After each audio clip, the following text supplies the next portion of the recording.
Good weekend. Pretty standard weekend out of my All the way camp. around. We do have some hoops to get to. Yeah, we got excited about a Game 7. That's what you do when you're a sports fan, and unfortunately, this just wasn't that. Big win, blowout win for OKC. 125-93. SGA finishes with 35. Jalen Williams finished with 24-7. Jokic with 20 points. Christian Brown had his 19. Yeah, conference finals. First time since 2016 for OKC. There were a lot of questions. I don't know that everybody bought OKC yet because we needed to see it, George.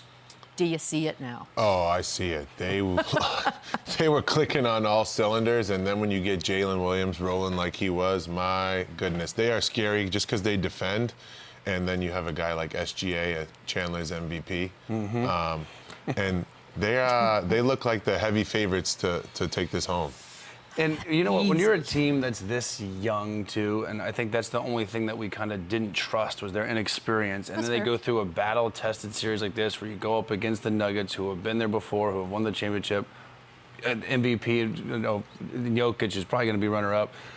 This is the series that gets them that trust and that confidence going forward that they can beat everybody. And then the biggest game of the playoffs so far of their season, they played their best basketball and absolutely dominated a Game 7. So as a young team, this is exactly what I want on the path to my first championship.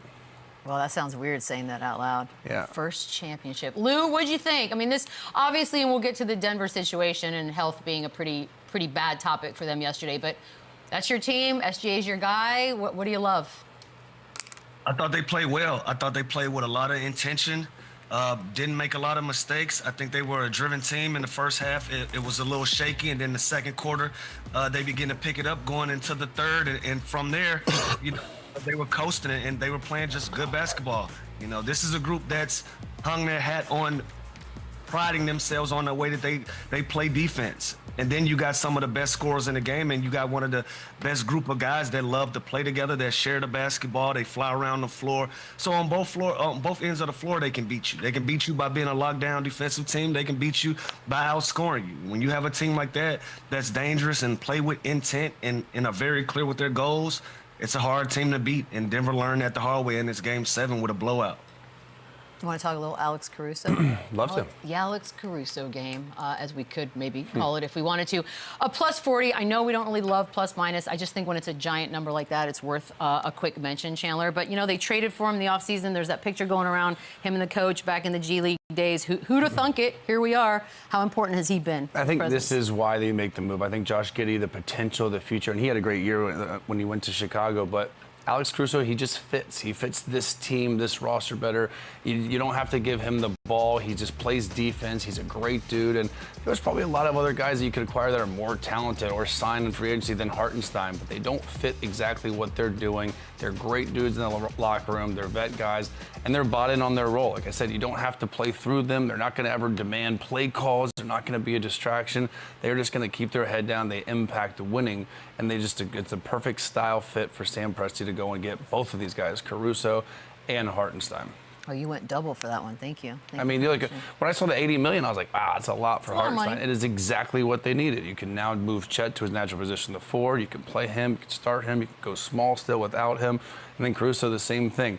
Imagine being a Casey Wallace in that locker room, learning everything from this dude, and you take the weight off SGA having to guard the best scoring guard on the other side because you have Casey Wallace, you have Wiggins, you have Joe, and Alex Caruso is the best one of all of them. He got 1,000 standing ovations yesterday, George. 1,000. Alex Caruso did. It's kind of crazy to see him going off like that in a game this way. Yeah, I mean, OKC went all in on the role players. I mean, I think a lot of people, when Alex Caruso got paid, were like, oh, he averages 5 points, 3 rebounds. Like, how is this possibly happening? Well, you see it here because in the big games, that dude is a friggin' gamer. And he carried them yesterday. You think about all the intangibles that he brought, and then he was guarding Jokic. I was like, wiping my eyes. He really was. Chet Holmgren is guarding the other guy in the like, what is going on? But he just brings so many different intangibles, and OKC gets it, right? They're all in on winners. Like, you bring in Hartenstein, you bring in Alex Caruso. Like, you weren't infatuated with a sexy name, and Oh, is that not allowed? Hartenstein is the sexiest name I've ever heard. My bad, I said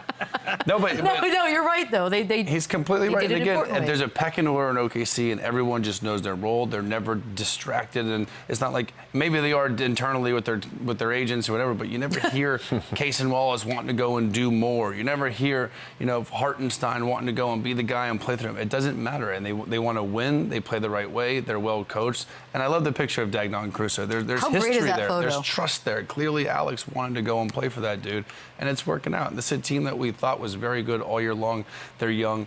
They're getting more mature every single game, every single series. That photo is great. Lou, you want to mention a little Alex Caruso before we go on to Aaron Gordon?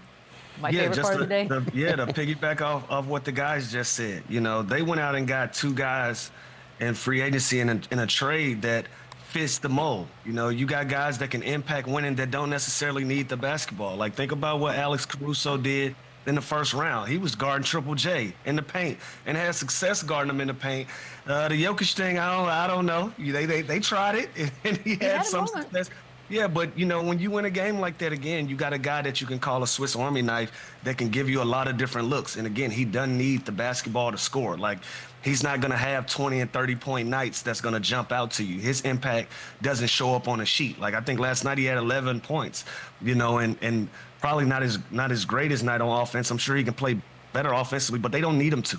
They don't need him to be that guy. They need him to go out there, disrupt, guard a guy like Jokic, create mismatches, whether it goes your way or not, and just play hard as hell. And that's what he and Isaiah has been able to bring to this team this year. And now they got an opportunity to actually compete for a championship going up against Minnesota in his Final Four run right here. And so it's going to be interesting to see. But again, like the guys just said, when you go out and get pieces like that, guys that don't need the basketball to be impactful, and you still have an MVP on your team that can go get you 20 to 30 points a night, with more 30s than 20s, and then you got Jalen Williams to go with that. They don't need to score the basketball. So great pickups in free agency and in the trade. Maybe there's another glue guy that's coming available next summer that could You see it. You see it. go and make Very, this very team even a little bit subliminal better. There you go.